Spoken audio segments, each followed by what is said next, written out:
Hello, and welcome to week 44 of our 2 year Bible study.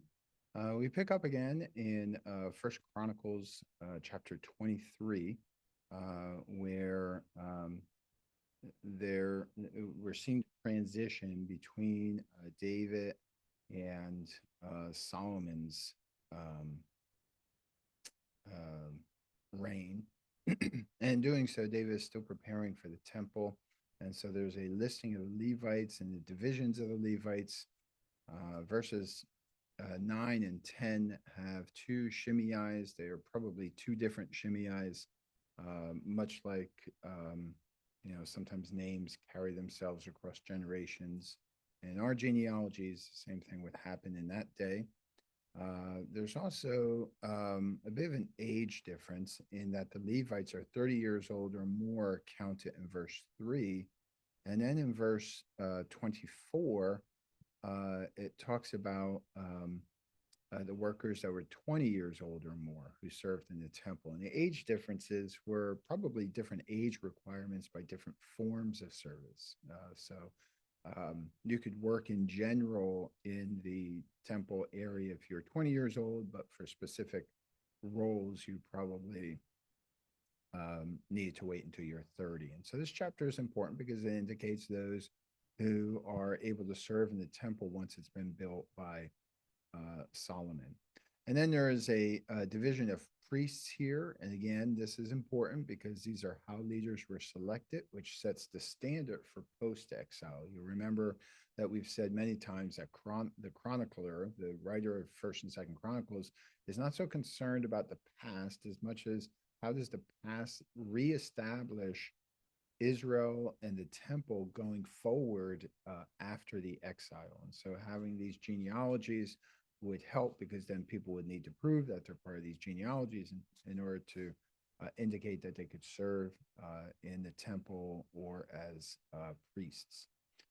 When we get to First Chronicles 25, these are all the musicians of the temple. And again, this is identifying those offspring after the exile who would then be able to serve as musicians in the temple. When we jump over to Psalm 131, it's a short psalm, but just a really beautiful psalm that talks about contentment. It's a good psalm for us to perhaps even memorize to both respond to God when we have contentment and also as a prayer to God to bring us contentment in Him. When we get to Psalm 138, um, we see that this psalm talks about how though God is great, He does not forget the lowly. And this is quite the opposite of our own kind of um, follower oriented or um, yeah, people getting statuses and whatnot online that kind of bumps them up, lifts them up. And this is a reminder that God really has his eyes on those who are underrepresented, not in power, those who are lowly in a cultural sense. As we move on to Psalm chapter 139, we see that it reminds us that God knows everything about me, that there is nothing that I can hide from him. There's nowhere that I can escape him.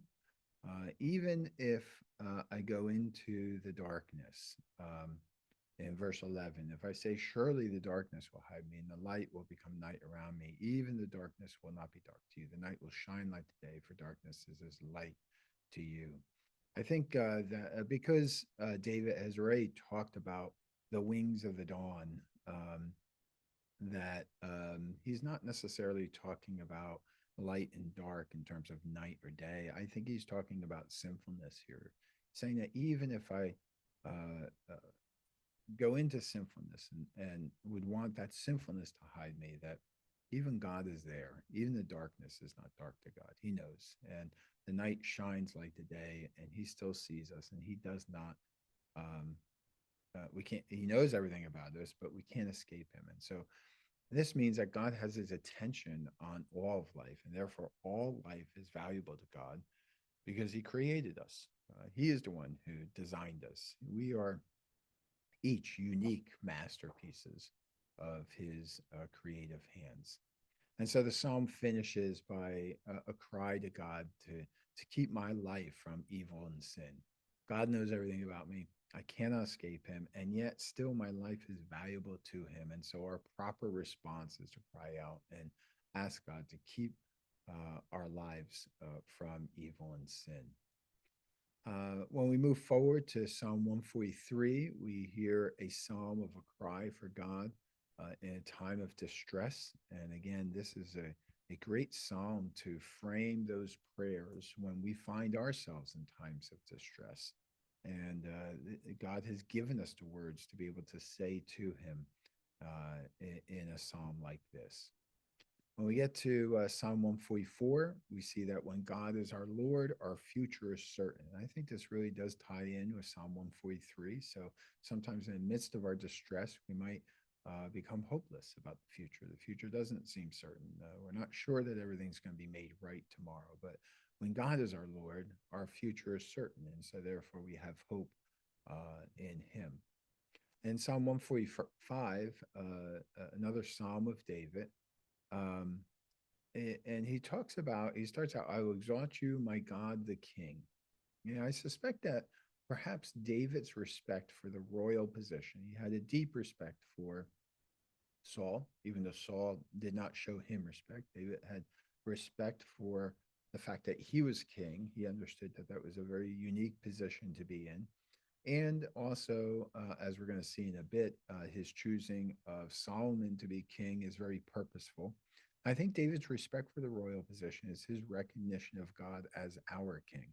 Even when Absalom takes over the throne and David has to flee, there is a respect that David has for Absalom as he sits on the throne. And I think that that really comes out of David's worldview and recognition of God as our king. How we treat the king is how we treat the King of Kings. And so that certainly is a lesson for us in terms of understanding how we ought to treat those who have authority over us, especially governmental authority. The king is worthy of praise, graciousness, goodness, trustworthiness, and righteousness. And so, because we see God deserving all of this, we ought to the extent, obviously, there's a difference between earthly rulers who are sinful and God who is not. So David's not saying continue to praise him and be good, and that David was always trustworthy or always righteous. David is well aware of his own failure. So he's not saying that we turn a blind eye to sinfulness. But oftentimes, the way that we treat our kings, our earthly kings, have less to do with whether we think that they are being godly and more with whether they are doing what we want them to do. Um, it's part of the blessing of living in the country that we live in America. But we should also be thinking in terms of recognizing that God is our king, first and foremost, and how we treat our earthly kings ought to reflect the way that we treat our heavenly king. When we get back to First Chronicles, chapter 26, we see there the listing of the gatekeepers and other temple officials. Again, this is in preparation for people returning from the exile. And notice as the temple is described later on in the chapter, that where the tabernacle had only one entrance, the tabernacle only, you could only enter the tabernacle on the east side. The temple has gates on all four sides, and this seems to suggest that God is welcoming all people into the temple in Jerusalem. So from the north, the south, the east, and the west. And I don't think that that's just Jewish people from all those corners of the compass, but really all people throughout the world. When we get to First Chronicles chapter 27, we have a breakdown of the different army divisions, and then also a listing of the tribes. And you'll notice, for instance, in verse 17, that there's a distinction between Levi and Aaron. Aaron is technically part of Levi, but Aaron is the high priesthood. And so there's this distinction between Levi and Aaron that's in there necessarily because of that distinction in roles within the temple itself. Gad and Asher are not listed in this listing, and we're not really sure why. There's no reason given here. Maybe they were um, not part of the incomplete census. This seems to be based on David's census that we recently read about. So maybe they weren't part of that census because we know the census was incomplete. Although this still would not explain the missing tribal heads. So just because you didn't um, count all the people, you still know who the tribal head is.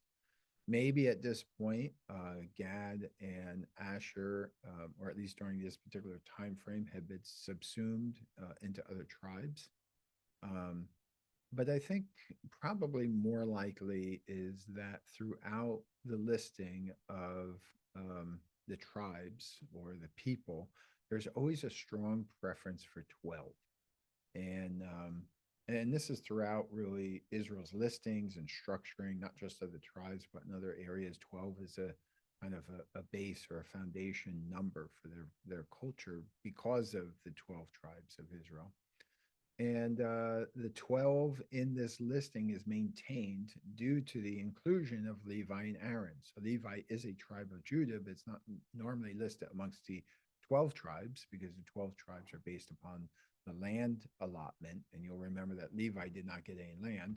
Aaron is a part of Levi, but lists off, is the head of the high priest family.